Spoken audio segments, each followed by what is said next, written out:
शादी वाले दिन मुझे अपनी साली बहुत पसंद आ गई। शादी के रात मैंने अपनी बीवी को एक तहखाना में बंद कर दिया और ससुराल में मशहूर कर दिया कि आपकी बेटी एक लड़के के साथ भाग गई है। मैंने कहा, अब अपनी छोटी बेटी की शादी मुझसे करवा दो, नहीं तो मैं आपके खिलाफ़ केस करवा दूँगा। मेरी शादी मेरी साली से हो गई और मैं खुशी खुशी उसके कमरे में गया। जब घूंघट उठाया तो मेरे कदमे तले से ज़मीन निकल गई, क्योंकि वहाँ तो मैं दूसरे शहर में नौकरी करता था। और जब अपने घर वालों से मिलने अपने शहर वापस आया तो मेरी माँ को फ़ौरन ही मेरी शादी की पड़ गई और उन्होंने झटपट लड़कियाँ तलाश करने लगी। मैंने बहुत मना किया पर वो नहीं मानी। कहने लगी, बहुत मुश्किल से तो वापस आया है, शादी हो जाएगा तो तू बार बार यहाँ का चक्कर काटेगा।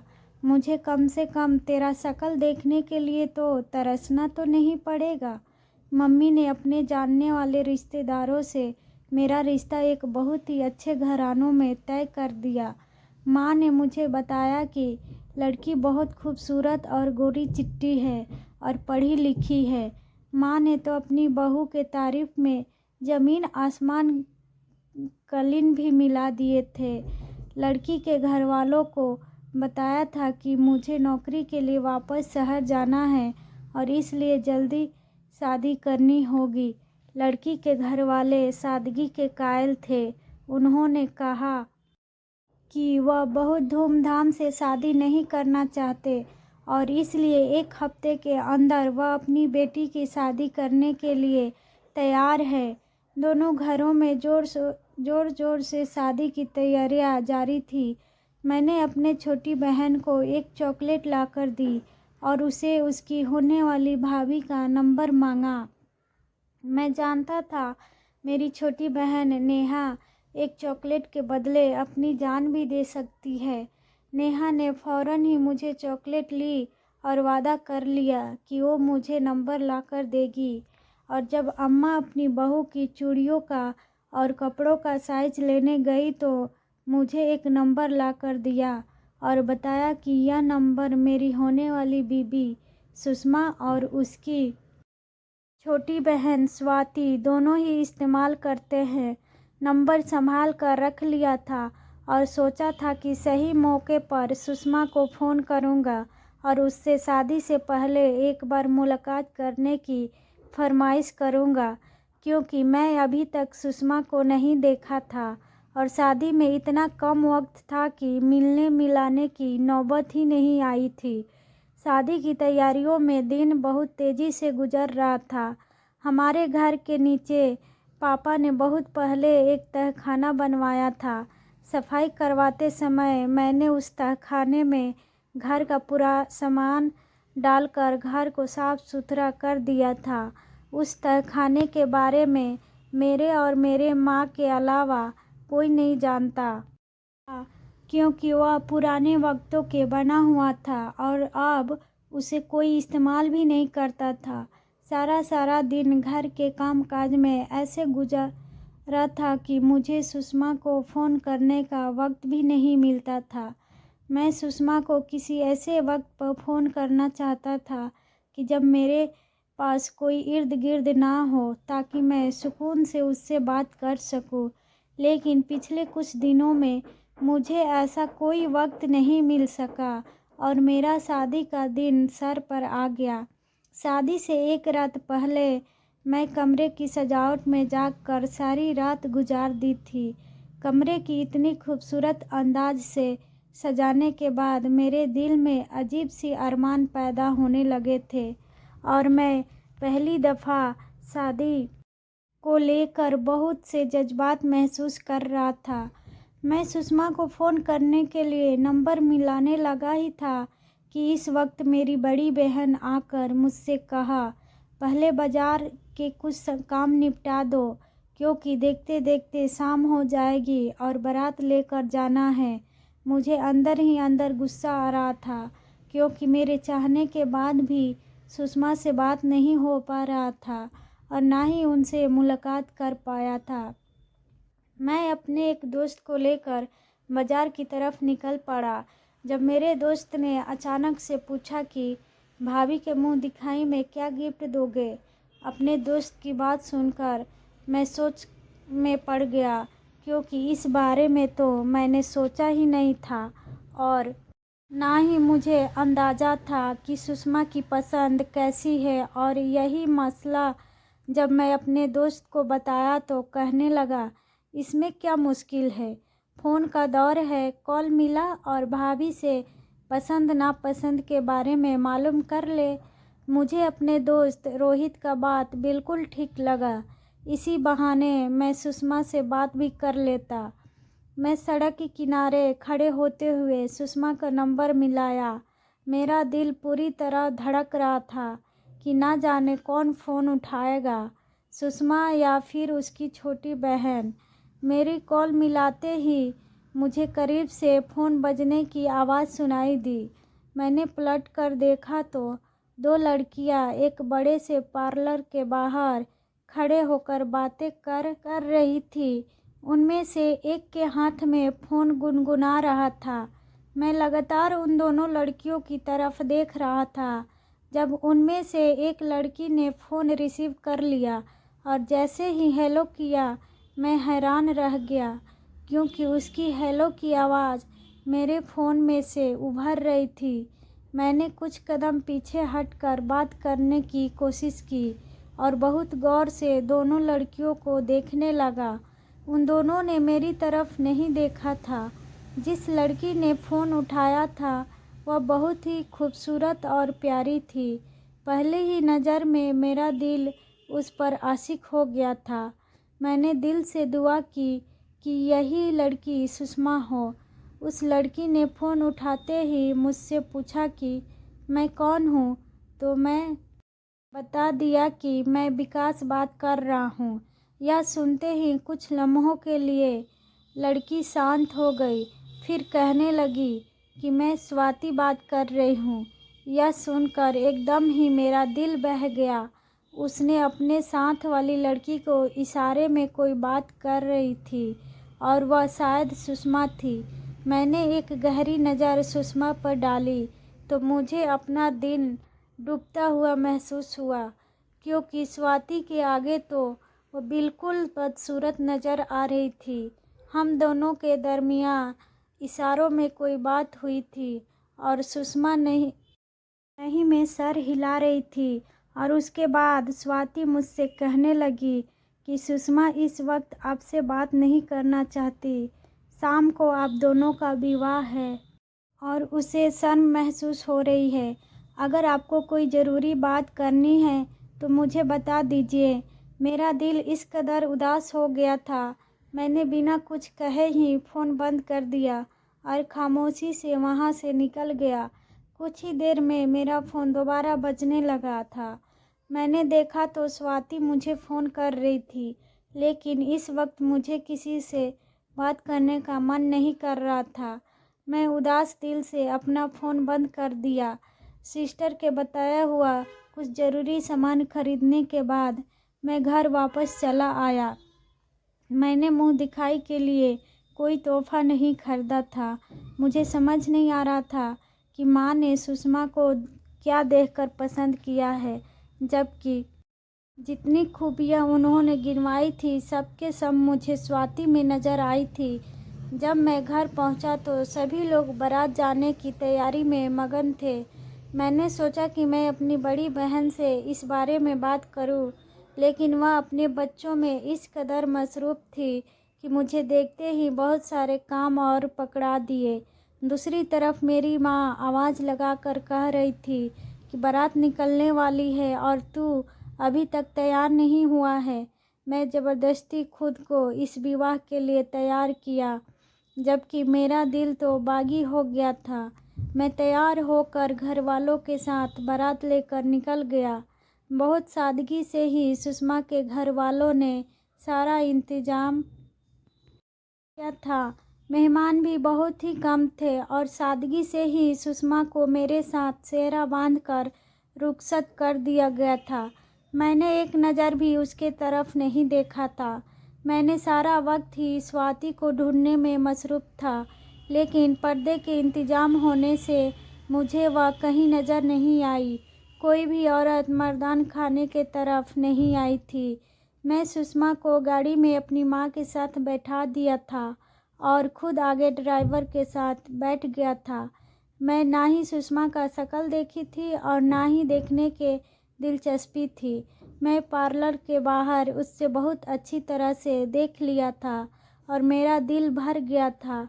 हर थोड़ी देर के बाद मेरे दिल में एक हुक सी उठती और यही ख्याल आता कि माँ ने ना जाने क्यों स्वाति को छोड़कर सुषमा को पसंद करी थी। शायद इसकी एक वजह यह भी थी कि सुषमा और स्वाति सगे बहनें नहीं थी, बल्कि स्वाति सुषमा के मामा के बेटी थी और मामा के मरने के बाद सुषमा के पापा स्वाति को अपने घर लेकर आए थे। इसलिए शायद जब शादी की बात आई तो स्वाति के बदले अपनी बेटी सुषमा के बारे में बात की। बात जो कुछ भी थे, लेकिन मुझे ऐसा महसूस हो रहा था कि मैं जल्दीबाजी में बहुत बड़ा फैसला गलत कर लिया है और अब मैं सारी ज़िंदगी अपने फैसले पर पछताना नहीं चाहता था। इसलिए जब मेरी बहन किचन में खड़े हम दोनों के लिए दूध का गिलास तैयार कर रही थी, तो मैं खामोशी से उनमें बेहोशी का दवा मिला दी। अपनी बहन से कहा कि अपने भाभी को ले जाकर दूध का गिलास दे दे, मैं थोड़ी देर में अपने दोस्तों से मिलकर आता हूँ। मेरी छोटी बहन बहुत भोली भाली थी, वह फ़ौरन ही मेरी बात मान गई। मैंने उसे खुशी खुशी एक चॉकलेट निकाल कर दी और वह चॉकलेट लेते ही दूध का गिलास लेकर मेरे कमरे में चली गई। मैं दोस्तों में जाने की बजाय घर में ही छुप गया और इंतज़ार करने लगा। जब मैंने देखा कि घर में सारे लोग थके हारे सो गए, तब मैं भी अपने कमरे में चुपके से दाखिला हो गया। मैं छोटी बहन को जो रिश्वत दी थी वह काम कर गई थी। जब मैं कमरे में दाखिल हुआ तो देखा कि मेरी बीवी बेहोश पड़ी हुई। मेरे पास वक्त कम था। मैंने फ़ौरन ही तहखाना का दरवाज़ा खोलकर वहीं पे रख दिया। मैं बिना देखे उसका खाने में उसे छोड़कर फ़ौरन ऊपर आ गया। मुझे डर था कि कहीं कोई मेरे पीछे कमरे में ना आ जाए। तहखाने के दरवाज़ा सही तरह से बंद करने के बाद कमरे के कालीन को दोबारा से बिछाया और जिस तरह से चुपके से कमरे में दाखिला हुआ था उसी तरह निकल गया और घर से बाहर निकलता चला गया। घर के दरवाजे से बाहर जाने के बाद मैंने खुद ही दरवाज़ा को लॉक किया और घंटी बजने लगा। उम्मीद के मुताबिक दरवाज़ा खोलने के लिए मेरी माँ दरवाजे पर आई और मुझे बाहर खड़ा देखकर गुस्सा होने लगी कि नई नवेली दुल्हन को अकेला छोड़कर कहाँ चला गया था। मैंने प्यार से माँ को कंधों को पकड़ा और कहने लगा, दोस्तों ने बुलाया था, चलो हम दोनों मिलकर तुम्हारी बहू को देखने चलते हैं। तुमने तो अब तक उसका चेहरा भी नहीं दिखाया। अम्मा कहने लगी, मैं तेरे साथ तेरे कमरे में क्यों जाऊंगी? कुछ तो शर्म कर। जाकर खुद ही अपनी बीवी का चेहरा देख ले। मैं ज़बरदस्ती अपनी माँ के कंधों से पकड़कर अपने कमरों में लेकर आया कि चलो हम तुम्हारी बहू को साथ मिलकर देखते हैं। मेरे प्लान के मुताबिक जैसे ही मैं और मेरी माँ कमरे में दाखिल हुए तो मेरी माँ यह देखकर परेशान हो गई। सुषमा तो कमरे में मौजूद ही नहीं थी। अम्मा ने शोर मचाकर सारे घर वालों को इकट्ठा कर डाला, लेकिन सुषमा नहीं थी और ना ही किसी को मिलने वाली थी। अचानक ही मैंने माँ को कहा कि जब मैं घर के दरवाजे पर पहुँचा था तो एक लड़की को टैक्सी पर बैठकर जाते हुए देखा था। कहीं वो सुषमा तो नहीं थी, लेकिन टैक्सी में तो कोई लड़का भी मौजूद था। मेरी बात सुनकर माँ एकदम चौंक गई थी। मैं खुद ही सारे घर वालों के दिमाग में यह बात डाल दी कि सुषमा अपने आशिक के साथ फरार हो गई है। थोड़ी देर के बाद जब घर वालों को इस बात पर यकीन आ गया कि सुषमा मौजूद नहीं है बल्कि वह फरार हो गई है, तो अम्मा ने फ़ौरन ही सुषमा के घर वालों को फ़ोन करके बता दी। थोड़ी देर में सुषमा के पिता चले आए। वह इस बात पर राजी ना हुए कि उनकी बेटी ऐसा भी कुछ कर सकती है। उन्हें अपनी परवरिश पर पूरा भरोसा था। मैं सुषमा के पापा से कहा कि मैं खुद उसके आशिक के साथ जाते हुए देखा है। मैं उसके साथ बदतमीजी पर उतर आया था और वह मजबूरी में सब कुछ सुन रहे थे। मैं सुषमा के पिता को धमकी दी कि वह उसको ढूंढ कर लाए, वरना मैं पुलिस से उनके खिलाफ रिपोर्ट दर्ज करवा दूंगा कि उन्होंने जानबूझकर अपनी बेटी की शादी मुझसे करवाई और उनकी बेटी अपने आशिक के साथ फरार होकर मेरी इज्जत पर दांव लगा दी। सुषमा के पिता एक इज्जतदार आदमी थे और वह खुद भी पूरी तरह परेशान थे। वह मुझे समझाने लगे कि बेटा, दाग तुम्हारे ऊपर नहीं लगा, बल्कि यह तो हमारी भी बदनामी है। मैं कभी सोच भी नहीं सकता था कि मेरी बेटी ऐसा भी कर सकती है।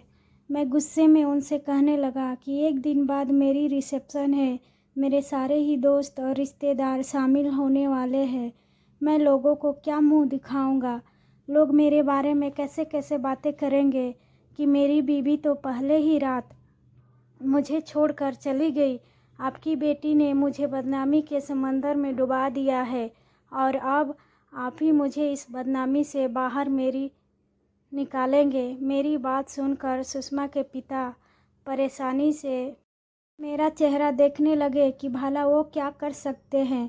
मैं मौके के फ़ायदा उठाते हुए सुषमा के पिता से कहा कि वो मेरी शादी स्वाति से करवा दे, ताकि मैं लोगों के सामने यह कह सकूं कि यह मेरी बीवी है। मेरी बात सुनकर सुषमा के पिता के होश उड़ गए और वह कहने लगे कि यह कैसे मुमकिन है कि मैं तुम्हारी शादी स्वाति से करवा दूं, जबकि सुषमा तुम्हारे निकाह में है। मैंने कहा कि मैं बहुत अच्छी तरह से जानता हूँ सुषमा और स्वाति सगी बहनें नहीं हैं, इसलिए आप सुषमा का छुपाने के लिए स्वाति को मुझे दे देना, वरना यह बात सारे जहां में फैल जाएगी और हमारे साथ साथ आपकी भी बदनामी होगी। सुषमा के पिता ने मेरी बात मान ली और कहने लगे कि शायद अब यही एक रास्ता है जिससे हमारी इज्जत बच सकती है। अगले ही दिन मेरा स्वाति के साथ शादी करवा दिया गया और मेरी खुशी का ठिकाना न रहा। एक बहुत ही मुश्किल और बहुत बड़ा प्लान कामयाब हो गया था। मैं सारी ज़िंदगी सुषमा के साथ एक समझौते भरी ज़िंदगी नहीं गुजार सकता था। मैं सोच लिया था कि स्वाति के शादी करने के बाद सुषमा को आज़ाद कर दूंगा और जब सबको सच्चाई बताएगी तो मैं यही कह दूंगा कि जो अपने आशिक के साथ भागी थी वही उसको छोड़ दिया है और ख़ुद को बेगुनाह साबित करने के लिए वो मुझे मुजरिम बना रही है। स्वाति से शादी करके मैं अपने घर ले आया था और वह मेरे कमरे में इंतज़ार कर रही थी।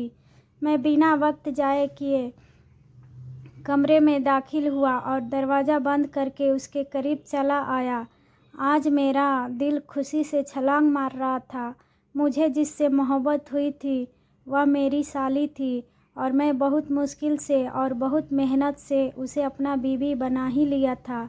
मैंने स्वाति के लिए बहुत ही सुंदर अंगूठी खरीदी थी। वैसे ही मैंने स्वाति का घूंघट पलटा तो मेरे कदमों तले से ज़मीन निकल गई, क्योंकि यह तो स्वाति नहीं बल्कि सुषमा थी। मुझे ऐसा लगा कि मेरी सारी दुनिया चकरा सी गई है। मैंने बहुत ही हैरत से पूछा कि तुम यहाँ क्या कर रही हो? कहने लगी, आप ही नहीं, अभी नहीं तो मुझसे शादी करके यहाँ लाए हो। सुषमा के जुर्म की सज़ा भुगतने के लिए यहाँ आई हूँ। मैं हैरत से पूछा, तुम कौन हो? वह कहने लगी, मैं स्वाति हूँ जिसे आप अपनी बीवी बनाकर लाए हैं। वो आम सी सांवली सी शक्ल सूरत वाली लड़की जिसे अपना नाम स्वाति बताया था, उसका इरादा मुझे तंग करना था, लेकिन मैं बिना बात किए ही फ़ोन को बंद कर दिया और जब सुषमा ने दोबारा फ़ोन मिलाया तो मेरा फ़ोन बंद आ रहा था। मेरी नज़रों के पास सामने एक दिन पहले का लम्हा फिर से गुजरने लगा जब मैं सुषमा और स्वाति को एक साथ देखा था। सुषमा ने इशारे में खामोशी रहने को कहा था। जबकि स्वाति उसे बार बार मना कर रही थी कि वह गलत बयानी ना करे। लेकिन सुषमा शुरू से ही बहुत ज़्यादा शरारती थी, इसलिए वो ना मानी और शरारत में वह खुद स्वाति बन गई। मुझे लग रहा था कि जैसे किसी ने मेरे सिर पर आसमान गिरा दिया हो। वो लड़की जिसके लिए मैं तड़प रहा था, उसे खुद तहखाने में छोड़ा आया था। मैंने बिना कुछ सोचे समझे कालीन उठाया और तहखाने के दरवाज़ा खोलकर नीचे उतरते चला गया। स्वाति मुझे आवाज़ लगाती हुई मेरे पीछे आ रही थी, लेकिन मुझे सिर्फ सुषमा का ख्याल सता रहा था। जब मैं नीचे पहुंचा तो मैंने देखा कि वह बेहोश पड़ी हुई थी। उसका चेहरा अभी घूंघट में छुपा हुआ था। ऐसे ही मैंने उसका घूंघट उठाया तो उसका चांद सा चेहरा मेरी आंखों में समा गया। मैं फौरन ही उसे अपनी बाहों में समेटकर ऊपर चला आया और बेड पर लिटाकर उसके चेहरे पर पानी का छींटा मारने लगा। कुछ देर के कोशिश के बाद वो होश में आ गई और गुमसुम से मुझे देखने लगी। मेरे पीछे स्वाति भी हक्का बक्का थी कि यह सब क्या हो रहा है। जब सुषमा पूरी तरह होश में आ गई, मुझे उसकी तरफ से कुछ सुकून महसूस हुआ, तो मैं सुषमा और स्वाति को बैठाकर सारी बात सच सच बता दी। मेरी बात सुनकर दोनों की हालत खराब हो गई। वह दोनों ही नफरत से मुझे देखने लगी। मैं सुषमा से कहा कि जितना कसूर मेरा है, उतना ही कसूर तुम्हारा भी है। तुम्हारा झूठ ने ही हम तीनों को इस मुश्किल में डाल दिया है। सुषमा कहने लगी। वह मुझे सच्चाई बताना चाहती थी, लेकिन मैंने उसकी बात ही नहीं सुनी और ना ही फ़ोन उठाया। सुषमा को बात बिल्कुल बर्दाश्त नहीं हुई थी। मैंने उसकी किरदार पर इल्ज़ाम लगाया है। मैं सुषमा को अपनी मोहब्बत का यकीन दिलाया और स्वाति से भी माफ़ी मांगी, क्योंकि वह सारे किस्से में मेरे निगाह में आ गई थी। कुछ ही देर के बाद मेरे सारे घर वालों को पता चल गई थी। मेरी माँ ने मुझे बहुत बुरा कहा था और सुषमा के पिता को फ़ोन करके बुलाया था। वह बेचारे एक दफ़ा फिर परेशानी के आलम में दौड़े आए और सारा सच जानने के बाद उन्होंने ये फैसला किया था कि वह अपनी दोनों बेटियों को मेरे साथ नहीं रहने देंगे। उनके पैरों पर गिर गया और इस बात का इकरार किया कि सुषमा के मोहब्बत में एक बहुत बड़ा कदम उठा लिया था। लेकिन मैं अपने किए पर शर्मिंदा हूँ और इस बात के लिए मुझे सज़ा भी मिल गई है। मैं सुषमा के बगैर ज़िंदगी नहीं गुजार सकता था और अब मैं स्वाति को भी नहीं छोड़ना चाहता था, क्योंकि उसका कोई कसूर नहीं था। सुषमा और स्वाति ने बचपन से दोनों एक साथ ही पली बड़ी थी और दोनों ने खुद ही ये फैसला किया कि वो दोनों ने अपनी खुशी से मेरे साथ ज़िंदगी गुजारना चाहती है। खुदा ने मेरी किस्मत में एक नहीं दो शादियाँ लिखी है। मैं उन दोनों से वादा किया कि मैं उन दोनों के साथ इंसाफ करूँगा और उन दोनों को ही कभी कोई तकलीफ़ नहीं होने दूँगा। मुझसे गलती हुई थी और सभी लोग मुझे पूरे दिल से माफ़ करके मुझे ज़िंदगी में आगे बढ़ने का मौका दे दिया था। कभी मैं सोचता हूँ कि जल्दीबाजी में किए गए फैसले इंसान को कितनी बड़ी आजमाइश में डाल देते हैं। अगर एक दफ़ा मैं अपनी बीवी का चेहरा देख लेता तो शायद इतना कुछ नहीं होता। मेरी ज़रा सी जल्दीबाजी ने मुझे बहुत बड़ा नुकसान पहुंचाया था।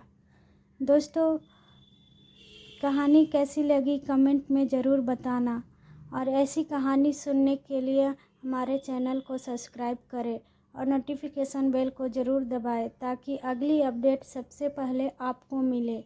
कहानी सुनने के लिए बहुत बहुत धन्यवाद।